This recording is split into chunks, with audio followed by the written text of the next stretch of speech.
Okay, Ferenc, third place in the NCAA final. How do you feel about the result?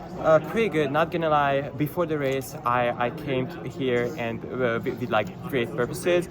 So I obviously want to win it, but you cannot always win. Obviously, this was probably the most stacked field in the NCAA history. So I'm really satisfied with how I placed in this race. How'd you run it tactically? Were you pleased with the decisions you made? So basically, we sat down with Gibby a few hours ago in the lobby at our hotel, and we basically came to the conclusion that there were three different strategies. Number one was like a fast race. We expected Harrison Wade to take it out pretty hard, but it eventually did not happen. Second scenario was that the winning time would be like 3:42. And the third one was like the really slow strategy. I was like, you know what? I'm good with either way. I knew that the guys who ran in the first heat 2 days ago, they closed really quickly with like 50. So I knew that a fast closing 400 would favor me. Yeah, and was there a key you were looking for? Like when you talk about that strategy, were there any keys Gibby gave you to look for? He said that I should stay patient the whole time and just leave all my energy for the last 120. We practice this a lot. He usually uses cones, and we do like a bunch of cut down 200s, 300s, and I knew that if I can close pretty hard, then I would be able to place like in the top 6.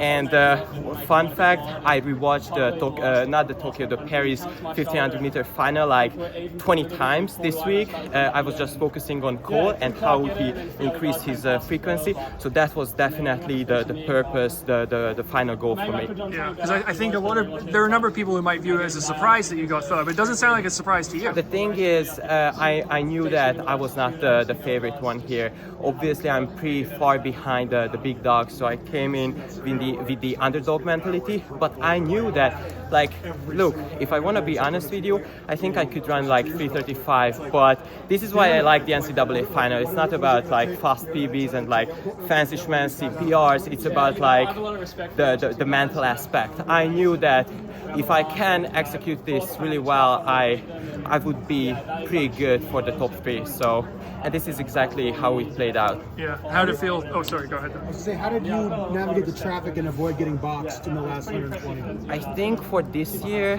I became really, really stable with my strategies.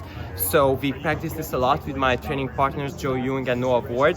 And look, I think for the final, it's like 80% mental, 20% physical, and a PB competition. So yeah. What are the plans for the rest of the summer? Will you keep racing? Well, I have Shooting Blanks as my teammate. He already invited me for a St. Moritz training camp. I did a training camp with him last year in Switzerland. I was in Hungary just, chilling on my couch, and Gibby just shot a text message to me. He said, "Yo, aren't you bored by any chance? Because you could just pull up in Switzerland." So it took me like a day to just hop on the train. Took the train to Switzerland, and I trained with Graham and partially with Grant Fisher too, which was really inspiring to me. So, look, I got an internship. I'm participating in a research at HBS, Harvard Business School. The first few weeks would be definitely in person, but after that, I really hope that my boss, Professor Gumpers, would let me do the work remotely, and in that case, I could join Graham and Gibby.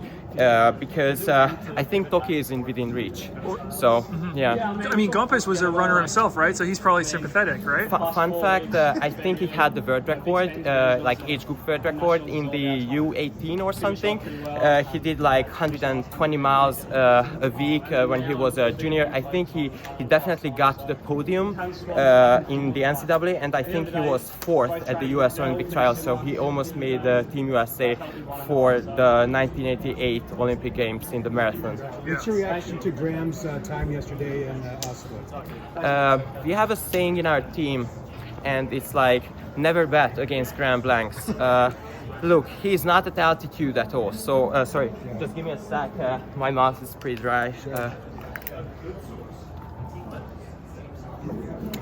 So with Graham, all the other boys, they are in like heavy training at altitude, I think he can cut off like 10 seconds of his 5K PB. He was not at altitude. Obviously, he's moving to altitude twice this summer. I think in Park City, Utah, and St. Moritz. That's the plan.